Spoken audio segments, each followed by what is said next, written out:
Hi and welcome to Blaine's Morning Porridge, September 23rd, 2025. I'm Bill Blaine. Today, Washington looks after its own, bailing out Argentina. Let me start with the usual quote. Democracy is absolutely the worst form of government, except for any of the alternatives. Now, Argentina's financial crises are legendary. A 10th default in less than 90 years may shortly be in prospect. President Javier Milei's efforts to turn the nation around through a brutal austerity program, government cuts, and economic shock therapy has made him a poster boy for the Libertarian Project 2025. Surprisingly, his policies appeared to be working, till suddenly they weren't. And now USA looks likely to bail out the nation. One of the things it shows is that democracy is a pesky concept. History never repeats, but it does resonate. President Javier Milei has been the darling of the right wing and libertarians ever since he took office in December 2023. His program to stabilize and rescue Argentina was straight out of Hayek 101, the great libertarian philosopher, through crushing austerity, a focus on crushing inflation by slashing government spending and deregulating the economy. State bureaucracy was the primary target. Hundreds of thousands of workers lost their jobs. The number of ministries was slashed. Currency controls and export-import rules were abandoned. Rent controls unravelled. And deficits significantly reduced. Much to the surprise of many conventional economists, Milei's liberation philosophy appeared to be working.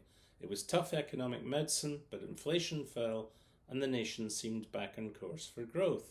He'd made a physical and conscious change. And then suddenly it's juddered. Voters lashed out, the markets lost confidence again, and earlier this week Milei found himself a supplicant at the court of King Donald in Washington, begging a bailout from Treasury Secretary Scott Bessent and his Project 2025 chums. What went wrong? Argentina, the land of silver, was once one of the richest nations on earth. In the early 20th century, it was a G10 economy, with wages in line with the rest of Europe, rich in resources with a thriving agricultural sector. It was attracting Welsh miners to its rich mineral seams, which is why they still speak Welsh in Patagonia today. It was described as a super exporter into what was then a relatively open global trading economy. But it all went terribly wrong after the Great Global Depression that began in the 1930s, which of course was triggered in no small part by American protectionism, causing trade to wither and a global recession. Argentina then fell into a right-wing autocracy after a military coup, and then into quasi-democracy of General Juan Perón. He's best described as an autocratic socialist. He pursued policies that we would now recognize today as populism 101. However, the long-term effect, and this is a lesson for history, is it led to the increasing bureaucratization of the Argentinian state, growing political instability, stagnation, rising corruption, a growing black economy as people tried to avoid taxes. The outcome was a succession of economic crises, defaults and hyperinflation. We learnt nations that borrow in another currency like dollars struggle to repay if their domestic economy and currency are in free fall because the global investors have lost faith in its stability. Notionally, Argentina was still part of the Western world, but its efforts at self-sufficiency, a lack of growth, declining wealth and corruption meant it more closely resembled the old Soviet Union. Argentina has become a classic economic warning, while the other 20th century super exporters like Australia and Canada evolved into very strong, democratic, competitive economies. Argentina spiraled into long-term stagnation, corruption and economic instability. That led to increasingly desperate attempts to resolve the situation or to distract the populace. In the 1970s and 80s, it suffered a horrible, dirty war as the right-wing government sought out over 25,000 journalists, comedians, trade unions, writers and students who disagreed with them, and they were disappeared, their bodies dropped into the ocean. In 1982, in another attempt to deflect demonstrations and instill a sense of national pride, they invaded the Falklands. The junta was trounced by the British in a textbook display of military competence versus Argentina's national incompetence. And now it's heading for its 10th default in less than 90 years. It will likely be its 4th default since 2000. That's a pretty impressive record. When Milei was elected in 2023, Argentina was suffering 140% inflation, mass unemployment and rising domestic poverty affecting 40% of the population. Something had to be done. Within a year, nearly 60% of Argentina's population was classed as living in poverty, a direct consequence of his austerity policies.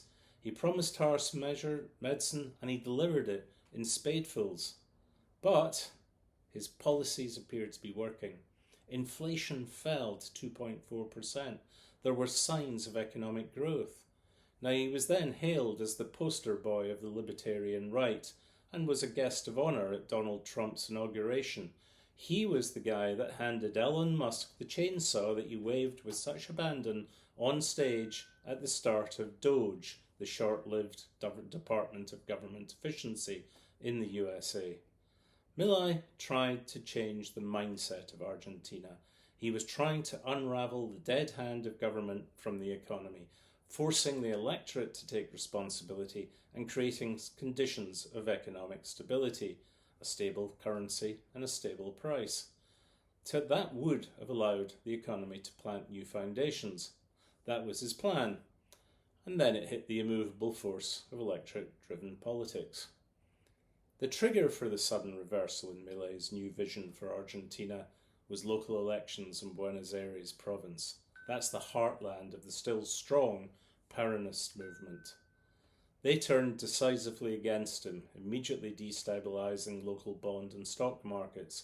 It hasn't helped that there were allegations of corruption involving Milei's sister Karina taking kickbacks, according to leaked phone tapes.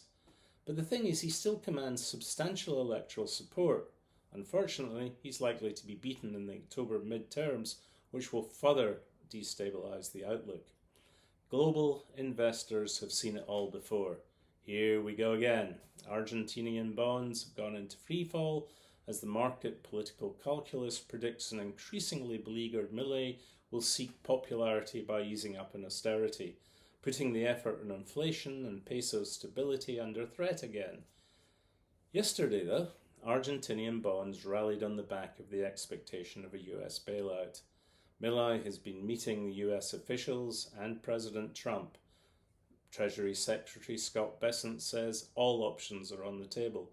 Presumably this means support for the bond market and the peso. Acutely conscious of the fate of other supplicants to the Washington throne, Milei has profusely thanked Bessent and Trump on X, and I'll bet he's wearing a really expensive suit when he goes in to see them. Now, the great libertarian experiment in Buenos Aires has set the American right wing, comprising libertarians, the dark alignment of tech lords, and the authors of Project 2025, the blueprint for Trump 2, a thinking, what went wrong? Well, it was the right thing to do to try to do something, but voters didn't like it. How do you correct that? I'll leave that thought to fester in your head till tomorrow's Morning Porridge. Thank you very much. You can read the full Morning Porridge on www.morningporridge.com. It's available on the website and publishes daily. You can either get 3 free articles per month, or you can subscribe for a £10 per month subscription. The podcasts and blogs like this one will usually follow a day or so after the original post. Thank you all very much, and I hope you enjoy the Morning Porridge.